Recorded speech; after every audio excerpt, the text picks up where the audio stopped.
1 Kings chapter 3. Now Solomon made a treaty with Pharaoh, king of Egypt, and married Pharaoh's daughter. Then he brought her to the city of David until he had finished building his own house and the house of the Lord and the wall around Jerusalem. Meanwhile, the people sacrificed at the high places, because there was no house built for the name of the Lord until those days.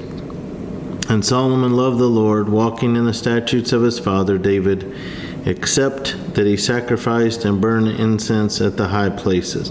So this kind of shows a little bit of a slippery slope for Solomon. He was wise, but his main weakness was marrying foreign women. So he was supposed to stick with women that feared God. So here he's taken himself a wife from Egypt. They did not worship God, and then he's having these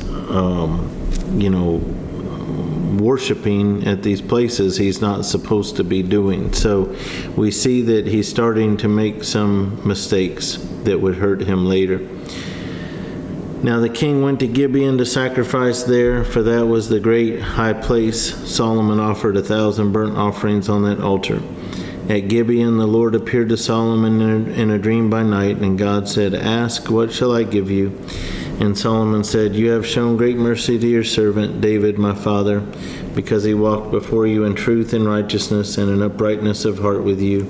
You have continued this great kindness for him, and you have given him a son to sit on his throne, as it is this day. Now, O Lord my God, you have made your servant king instead of my father David, but I am a little child. I do not know how to go out or come in, and your servant is in the midst of your people whom you have chosen, a great people, too numerous to be numbered or counted. Therefore give to your servant an understanding heart to judge your people, that I may discern between good and evil. For who is able to judge this great people of yours?" The speech pleased the Lord, that Solomon had asked this thing. Then God said to him, "Because you have asked this thing, and have not asked long life for yourself, nor have asked riches for yourself, nor have asked the life of your enemies, but have asked for yourself understanding to discern justice.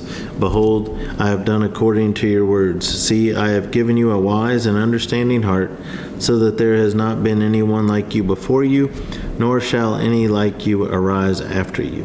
And I have also given you what you have not asked, both riches and honor, so that there shall not be anyone like you among the kings all your days. So if you walk in my ways, to keep my statutes and my commandments, as your father David walked, then I will lengthen your days." Then Solomon awoke, and indeed it had been a dream.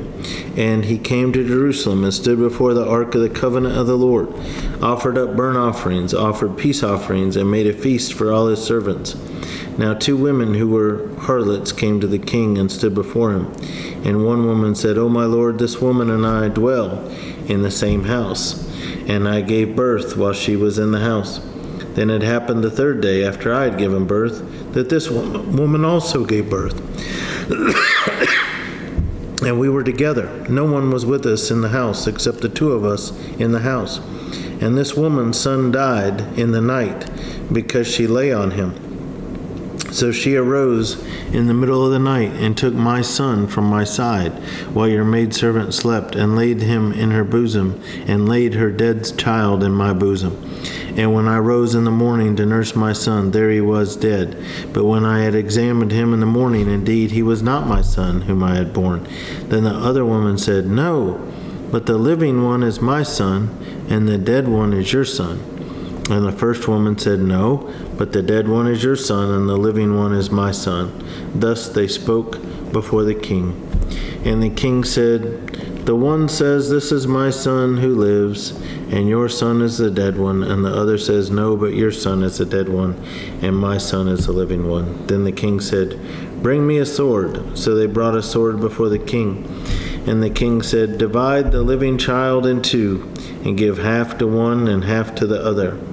Then the woman whose son was living spoke to the king, for she yearned with compassion for her son. And she said, 'O my lord, give her the living child, and by no means kill him. But the others said, "Let him be neither mine nor yours, but divide him." So the king answered and said, "Give the first woman the living child, and by no means kill him. She is his mother." And all Israel heard of the judgment which the king had rendered, and they feared the king, for they saw that the wisdom of God was in him to administer justice.